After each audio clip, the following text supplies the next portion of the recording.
लोकसभा में नेता प्रतिपक्ष राहुल गांधी ने नारी शक्ति वंदन अधिनियम को राजनीतिक बताते हुए केंद्र पर महिला सशक्तिकरण के नाम पर असंवैधानिक तरीकों का इस्तेमाल करने का आरोप लगाया था। इस पर भाजपा सांसद जगदम्बिका पाल ने अब आरोप लगाते हुए कहा कि वे झूठ बोल रहे हैं।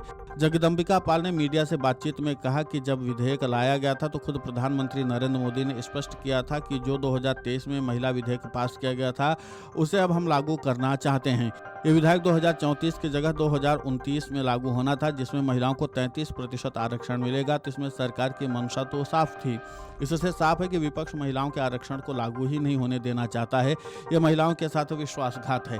इस पूरे मामले पर मीडिया से बातचीत करते हुए भाजपा सांसद जगदम्बिका पाल ने और क्या कुछ कहा है, आप खुद सुनिए उन्हीं की जुबानी।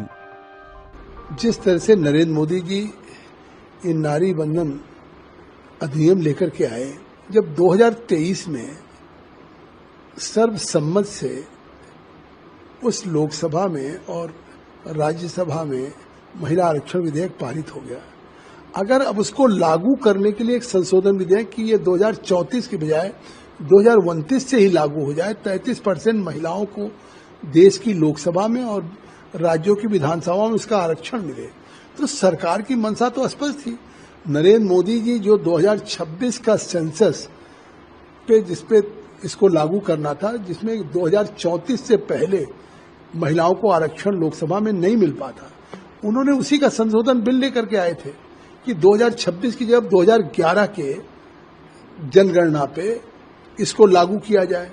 उसका विरोध किया। इससे साफ है कि विपक्ष इस महिला आरक्षण को लागू ही नहीं देना हो जाता, क्योंकि पिछले 27 वर्षों से जब जब अटल जी 4 बार लेकर के आए, कांग्रेस यूपीए की सरकार में राज्यसभा से पारित हो गया, फिर भी चाहे कांग्रेस हो, समाजवादी पार्टी हो, डीएमके हो, तृणमूल कांग्रेस, इन्होंने पारित ही नहीं होने दिया। तो इससे चेहरा साफ बेनकाब हो गया। पूरे देश की महिलाओं में जिस तरह से आक्रोश है, ये अपमान नहीं है, ये महिलाओं के साथ विश्वासघात है। इसमें कौन सी सरकार की उसमें है? भाई सरकार 2023 में आप इस अधिनियम के पारित में साथ थे।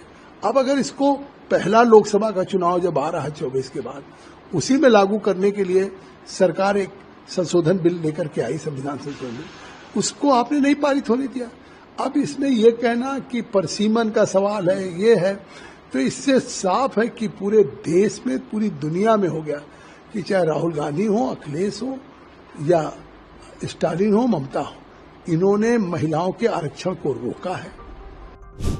वहीं जगदम्बिका पाल ने आगे बताया कि गृह मंत्री ने भी स्पष्ट किया था कि राज्यों की लोकसभा सीटों में 50% की वृद्धि करेंगे। 543 से 850 सीटें हो जाएंगी, किसी को नुकसान नहीं होगा। दक्षिण राज्यों को लेकर कहा जा रहा था कि जनसंख्या के आधार पर सीटें कम हो जाएंगी, इसको लेकर भी स्पष्टीकरण दिया गया था। सबके स्पष्टीकरण के बाद जिस तरह से विपक्ष ने बिल को पास नहीं होने दिया, ये महिलाओं का अपमान है और महिलाएं इस अपमान का बदला जरूर विपक्ष से लेंगी। Video desk amarujala.com। अगर आप ये वीडियो YouTube पर देख रहे हैं तो हमारे चैनल को सब्सक्राइब कर बेल आइकन दबाएं और Facebook पर देख रहे हैं तो हमारे पेज को लाइक करें।